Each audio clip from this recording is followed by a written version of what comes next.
On the morning of November 22nd, 1963, U.S. President John F. Kennedy began the day in Fort Worth, Texas. He was there preparing for the 1964 campaign, aiming to unite a divided Democratic Party and ease rising political tensions in the state. Crowds had greeted him warmly at every stop: San Antonio, Houston, Fort Worth, and now Dallas. The fateful day began with energy, hope, and a confident president stepping into the political fight he loved. But what happened that day in Dallas? And what is the location like today? After landing at Dallas's Love Field to a boisterous reception, the presidential motorcade worked its way through the city toward the Dallas Trade Mart, where Kennedy was scheduled to speak. Because the weather had cleared, the limousine's bubble top was left off, a decision made simply because the weather was good and the president liked connecting with the people. After greeting cheering crowds along the route, the motorcade entered Dealey Plaza, turned right on Houston Street, and then left on Elm, in front of the Texas Schoolbook Depository. Sitting beside the president was First Lady Jackie Kennedy. In front of him was Texas Governor John Connally and his wife, Nellie, who turned and exclaimed, "Mr. President, you can't say Dallas doesn't love you." Moments later, shots rang out.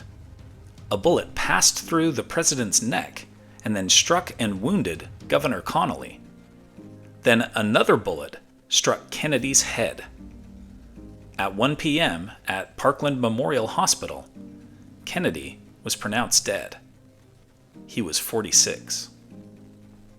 Vice President Lyndon Johnson, who had been 3 cars behind Kennedy in the motorcade, was rushed to Air Force One at Love Field.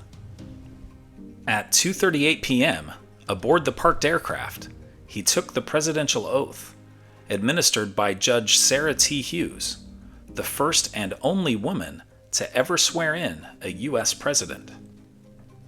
Jackie Kennedy stood beside him, still wearing her blood-stained clothing, the look on her face expressing the horrors she had witnessed that day.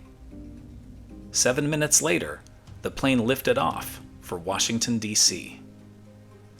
Within hours, Dallas police arrested Lee Harvey Oswald, an ex-Marine who had previously lived in the Soviet Union and now worked at the Texas Schoolbook Depository, from where shots had been reportedly fired. 2 days later, local nightclub owner Jack Ruby shot and killed Oswald in the basement of the Dallas Police Headquarters during a live televised transfer to the county jail. Ruby was arrested immediately. The following September, the Warren Commission concluded that Oswald had acted alone, but later investigations, like the 1978 House Select Committee on Assassinations, suggested Kennedy was probably assassinated as a result of a conspiracy. More than 60 years later, the debate continues. Mrs. Lewis and I visited Dallas in 2025.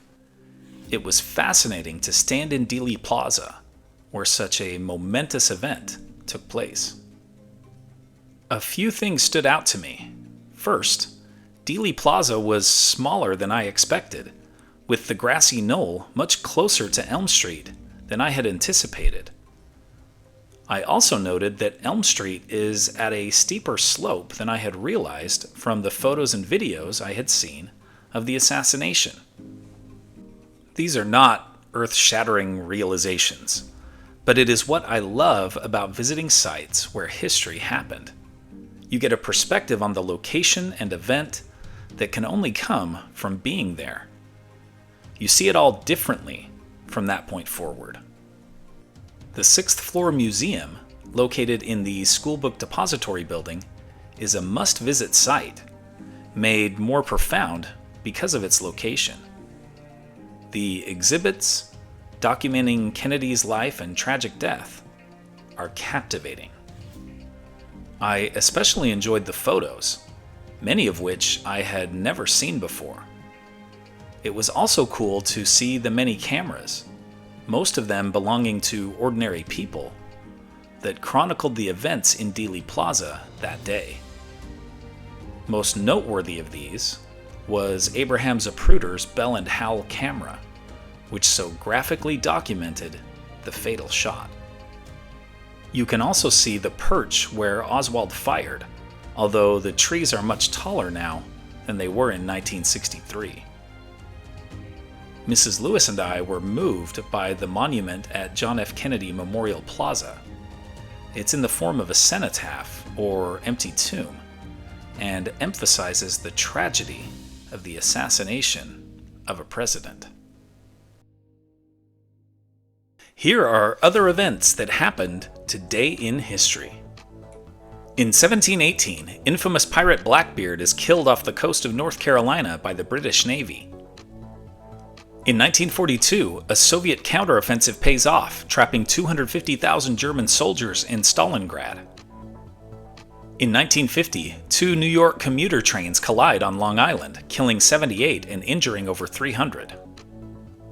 In 1986, Mike Tyson knocks out Trevor Berbick to become the youngest ever heavyweight champ.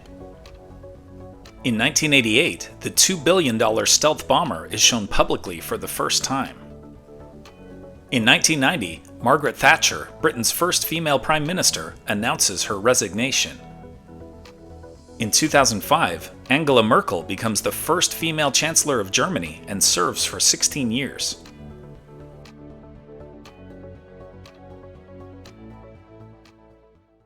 And now it's time for our Today in History quiz. Who was the infamous leader of New York's Tammany Hall political machine who was arrested in 1876? Horatio Seymour, William Tweed, Roscoe Conkling, or Hamilton Fish? Liked learning about JFK's assassination? Then you'll enjoy this one about his burial at Arlington National Cemetery. Tap the screen to keep the story going on Today in History.